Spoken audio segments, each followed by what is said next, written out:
Good evening, everybody, and welcome to the Congregational Church of Littleton's Facebook page. For those of you who don't know who I am, my name is Michelle Rollinson. I am the Christian Education Director here at the church.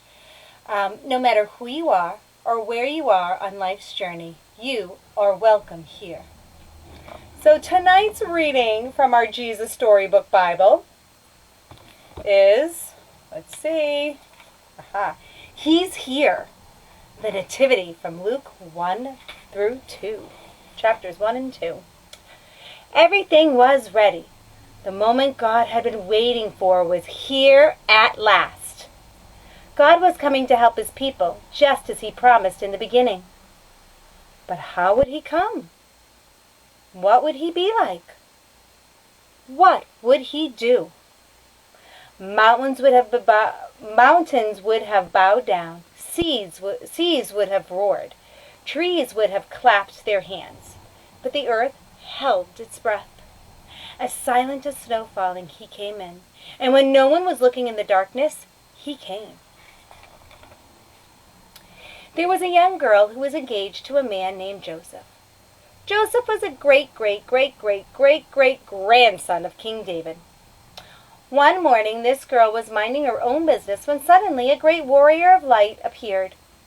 Right there, in her bedroom. He was Gabriel, and he was an angel, a special messenger from heaven. When she saw the tall, shining man standing there, Mary was frightened. "You don't need to be scared," Gabriel said. "God is very happy with you." Mary looked around to see if perhaps he was talking to someone else. "Mary," Gabriel said, and he laughed with such gladness that Mary's eyes filled with sudden tears. "Mary, you are going to have a baby, a little boy. You will call him Jesus. He is God's own son. He's the one. He's the rescuer. The God who flung planets into space and kept them whirling around and around. The God who made the universe with just a word. The one who could do anything at all, was making himself small and coming down as a baby." Wait, God was sending a baby to rescue the world? "But it's too wonderful," Mary said, and felt her heart beating hard. "How can it be true?" "Is anything too wonderful," for God, Gabriel asked. So Mary trusted God more than what her eyes could see, and she believed. "I am God's servant," she said. "Whatever God says, I will do." Sure enough, it was just as the angel had said. 9 months later, Mary was almost ready to have her baby. Now, Mary and Joseph had to take a trip to Bethlehem, to the town King David was from. But when they reached the little town, they found every room was full. Every bed was taken. "Go away," the innkeeper told them. "There isn't any place for you." Where would they stay? Soon Mary's baby would come. They couldn't find anywhere except an old, tumble-down stable. So they stayed where the cows and the donkeys and the horses stayed. And there, in the stable, amongst the chickens and the donkeys and the cows, in the quiet of the night, God gave the world his wonderful gift. The baby that would change the world was born. His baby son. Mary and Joseph wrapped him up to keep him warm.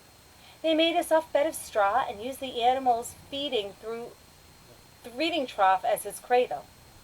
And they gazed in wonder at God's great gift, wrapped in swaddling clothes and lying in a manger.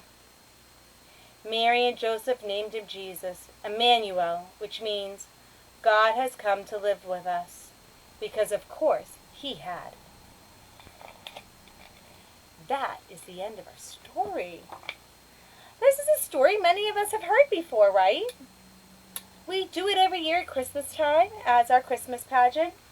We hear the story of baby Jesus and how baby Jesus came to be. But have you ever stopped to wonder about it? Have you ever stopped to think what was happening?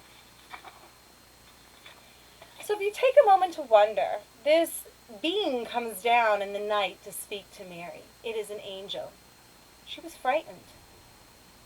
I wonder how you would feel if all of a sudden this light came into your room and this being was down and they were telling you something that you just was so hard to believe. It was a message from God. But Mary then trusted him and trusted God, that she was going to have God's son. And then there's Joseph. I wonder how Joseph felt about all of this.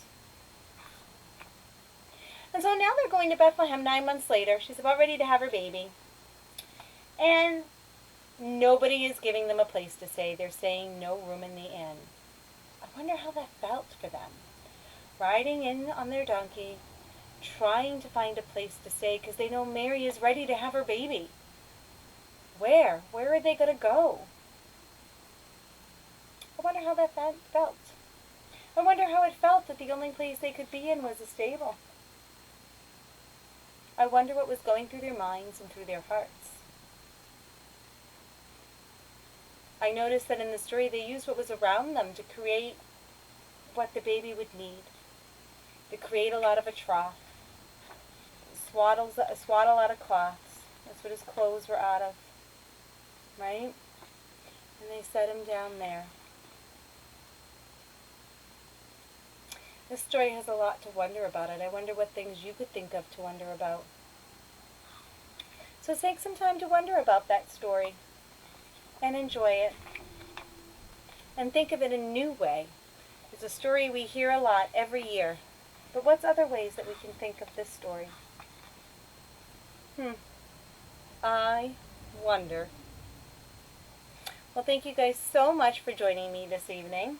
And next week it will be The Light of the Whole World. The Story of the Shepherds. That's what we'll be reading next time.